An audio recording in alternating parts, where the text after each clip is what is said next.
our model speaker. Her name is Linda Iguchi Avalos. The title of the speech, what is the university telling you? Linda Iguchi.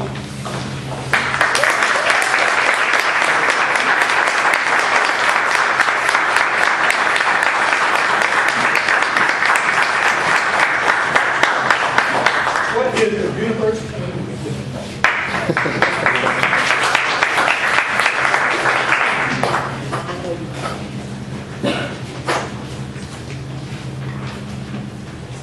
Life can change in a split second. And it's too short to live an unhappy one. So my question to you, fellow Toastmasters, honored dignitaries, and guests, is how precious is your time, your life, that you will make a conscious effort to create a magnificent one. You see, we receive messages daily from the universe, from God, from nature, from our bodies, our intuition, songs on the radio, TV stations, friends, family, articles we read, Facebook, Twitter.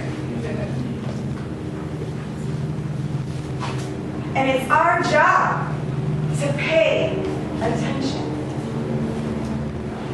You see, we're here to learn. We're here to grow, have life lessons.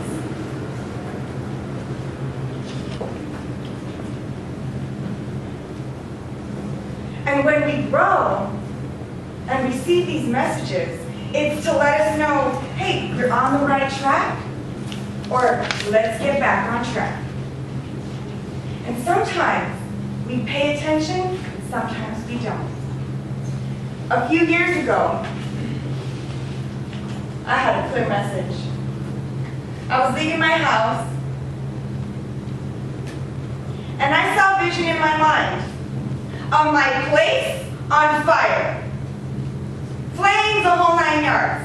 And I was thinking, it was just my imagination running away with me. And you would think that I would turn around, go back upstairs, and blow out the candle that I had left lit in my room. But I didn't. You see, I received a message. And we have options when we receive messages, guidance. One of them is to do nothing. Just what I did. Then I got another message later on, about an hour later, on my phone, telling me, firefighters out of your place, time to go. That was a clear message. And that brings me to the second option. You can choose to wait and let life move you. Because life will come knocking on your door. Yes, it will. It will come knocking on your door. And you may be ready, you may not be ready. But it's coming. Different lessons. Or, third option, is you can choose to take the first step. I have a client of mine who I recently spoke to, and she said to me, I decided to write my book. It's been a long time coming, and it's time to write my book. All right. A week later, I spoke to her again, and she said, you know what, this is amazing. The minute that I decided to write my book, I found out that a connection that I had for 10 years finally came to surface because I chose to write my book. Turns out, her doctor's brother just sent in a book to be published and can help her along the way. We receive messages, you know what, you're driving, you forgot something at home, you're halfway down the driveway, you're halfway down the block. I want to go back, I'm running late. And that could prevent you from being in an accident. Or go back and see your phone sitting next to something that you forgot. It was a message. Or you got the message of, maybe you saw a TV commercial About tires. Oh, I should check my tires. The air pressure. What happened? You forgot? You didn't pay attention? Ah, I just got these tires for fun. Then on your way to your destination, you get a flat tire. You think of someone. They call you. That's a message. So we're constantly receiving guidance to keep us on track. Or just say, hey, you know what? You're on the right path.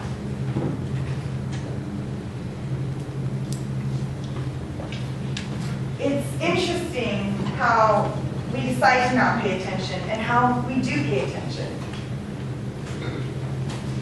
A survey done in 2006 by PR Week states that about 62% of CEOs make their business decisions based on their gut feelings. Remember, when you're not growing, Colossians chapter 1, verses 3 through 12 says, when you're not growing, you're dying. My question to you is, how precious is your time? How precious is your life that you will make a conscious effort to create a magnificent life? Mr. Toastmaster.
Yes, I am a member of Long Beach Livewires.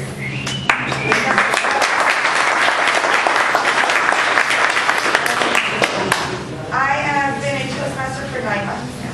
Woo!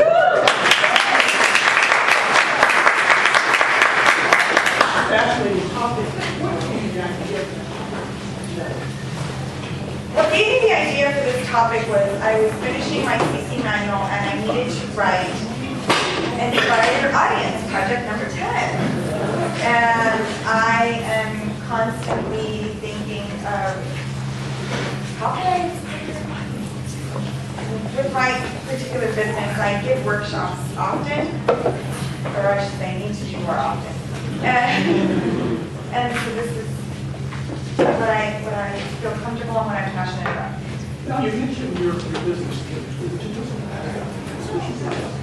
My business is called Creating Angelic Experiences. And what I do is I communicate with one's angels and my angels, my angels. And so it's kind of like when you go to a psychic and you ask questions, or I can't tell you when you're going to get married, how many kids you're going to have. Not my thing. It's when you need clarity, when you need guidance, if you're stuck in life, and you're not sure how to move forward. And I connect with your angels, and your messages, love, positive. I don't deal with negative energy.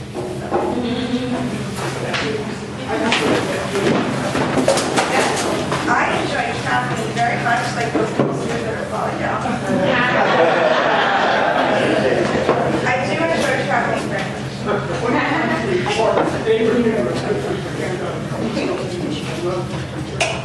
Well, I have only been outside of this country.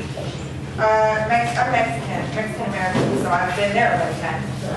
And Italy, I've been to Italy once, and I don't have a plan yet, but I would love to return and visit different cities, and perhaps the same cities I did already. That's the thing about Italy. It's the robust, modern urban environment. I was able to, my last 2 days were spent in Rome, and I was able to travel to the Colosseum, I was able to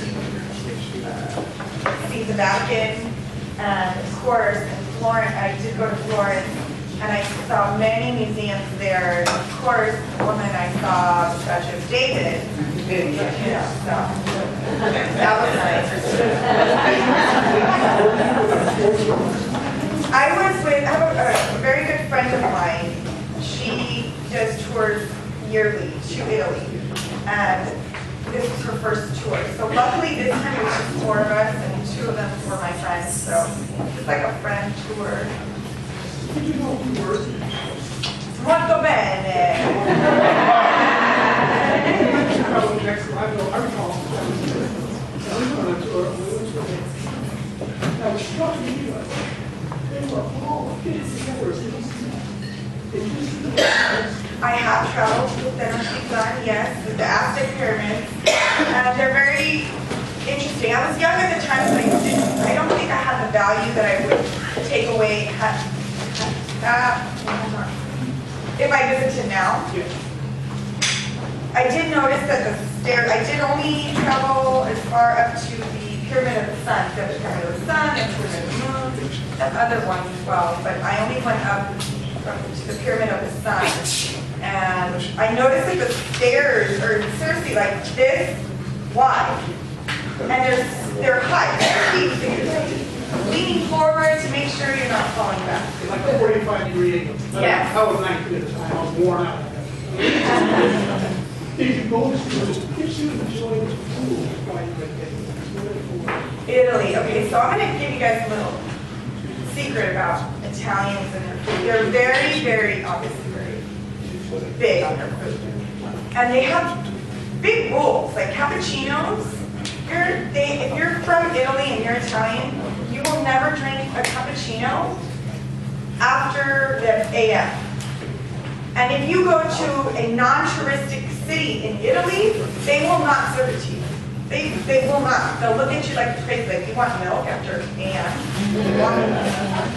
And they're very big on their food. I would strongly suggest, if you ever travel there, to ask the locals where they eat. Because the touristic places, they just give you like, it's not that great. How would you characterize yourself? I say you know those people. What do you call yourself? Are you simply Well, my title is Angel Therapy Practitioner. I studied under Doreen Virtue. She's world-renowned author and coach and all that, speaker. And I'm also a medium. So, where I love to give workshops. My passion is to one day speak in front of audiences for young girls and help empower them to realize that the life that they've seen is not the life that they choose to live. They can accomplish their dreams.